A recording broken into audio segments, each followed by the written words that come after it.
That was The Secret Part 1 and 2 off of The Passage, recommended by our guest here on According to Metal, Simone Mularoni from the band DGM.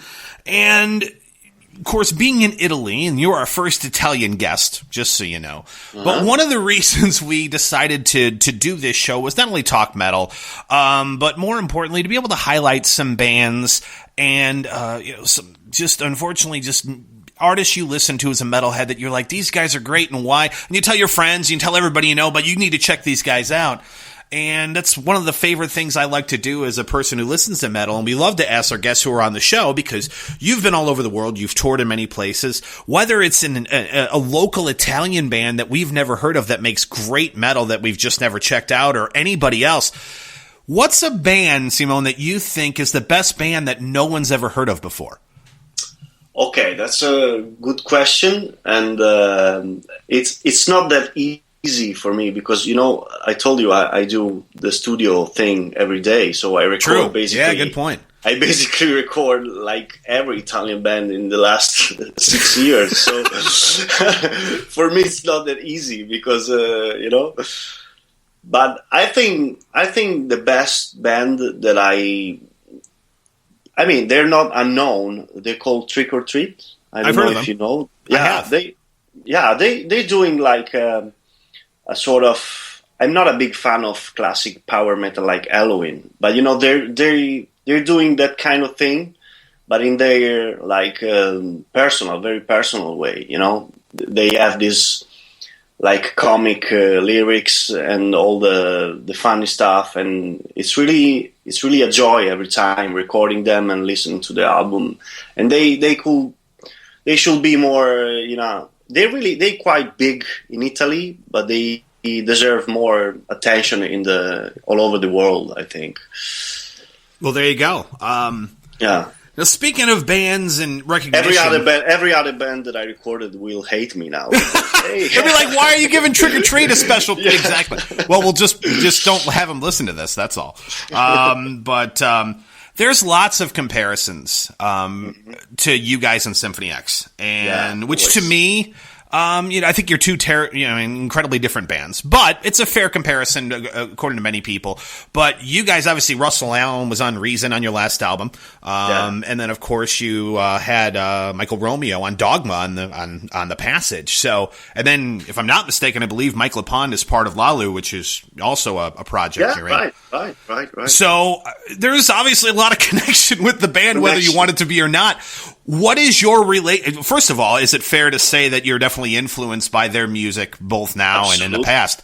But then, what is your relationship with those guys? I mean, you've had an involvement in almost every member of the band as far as their contribution to what you guys do. Actually, we all grew up with Symphony X. I mean, for me, especially, they were like super important, when I grew up, especially Romeo, learning all the solos and techniques and stuff. And I think people is right when, for the first albums probably that I did with DGM, Different Shapes especially, I was way more, into the Symphony X thing. And then every album, I think we tried to build our own thing. Okay. That's my perspective, at least. But I couldn't agree. And you know what? It's funny because we just played The Secret. There's a great example of similar, but yet the song goes in a direction that Symphony X would never go. You know what I mean? Yeah, exactly. And I won't never complain when people says that we. I mean, if I could be like 10% of Symphony X, I will be happy. Oh yeah. So they're a great band. And about the connection. Actually, it all started when we played in this bigger, the biggest metal festival in Italy. It's called Gods of Metal, in 2007, supporting Different Shapes. And they were playing right after us, in the morning.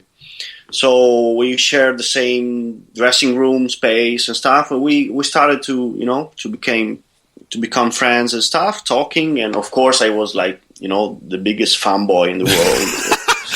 And I was following them, like stalking, basically, at the catering, at the bar and stuff.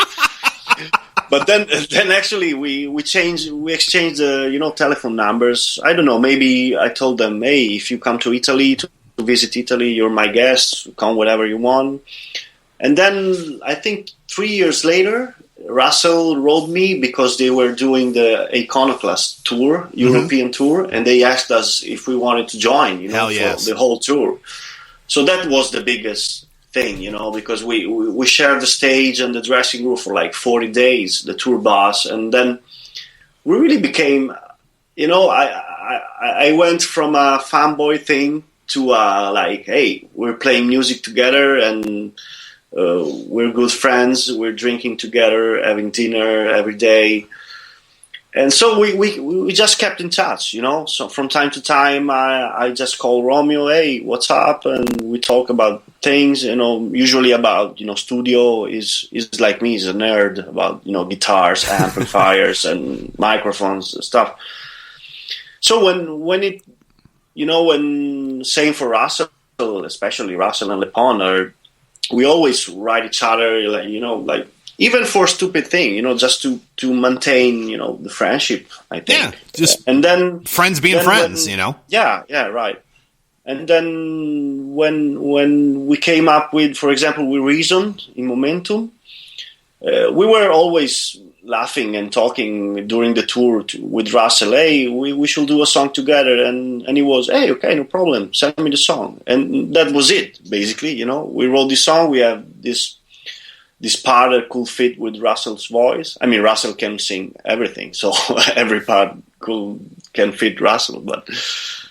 And then was it, and that's the same thing that happened with Dogma, because Dogma was probably the most Symphony X influence song in the passage. And then I thought, hey, why should I copy Romeo when I can call Romeo itself? Perfect. No, and it's funny because the second within the 10 seconds of listening to Dogma, I go, oh my gosh. I mean, if you've not heard Symphony X ever in your life, I mean, that is just, not that it's a bad thing, but it was just, it's like if you didn't have to tell me the song that Michael Romeo was on, but he was on one of these songs and you just played them, I would go, it's that one. And he probably will be pissed off because he never told me that if he likes the song or not. No, I'm joking. And I just called him and I asked him, hey, do you want to go for a solo? Because I was actually in the beginning, I was a little bit worried because he rarely does guest solos. I don't remember the last one he did. Probably with Irion. I don't know. Maybe.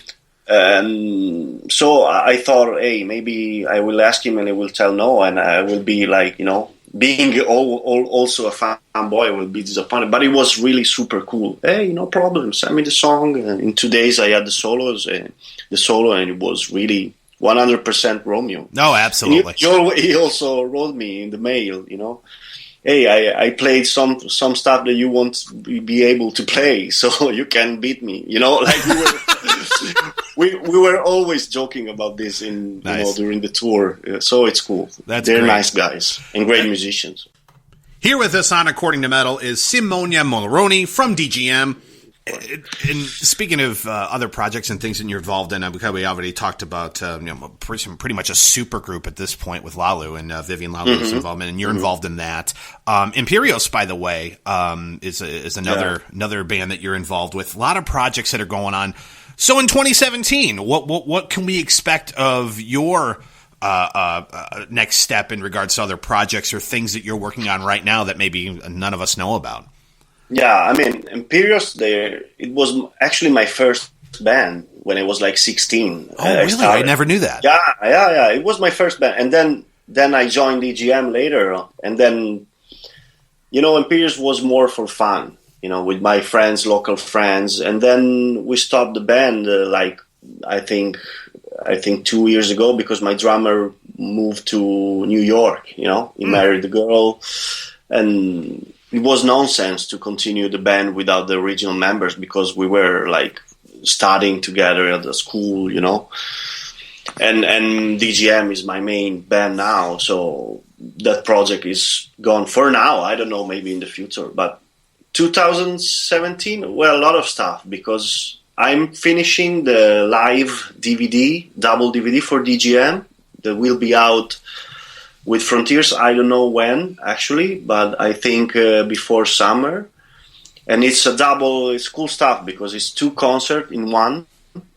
Will be out in Blu-ray, I guess, nice. Blu-ray and also audio CD and stuff.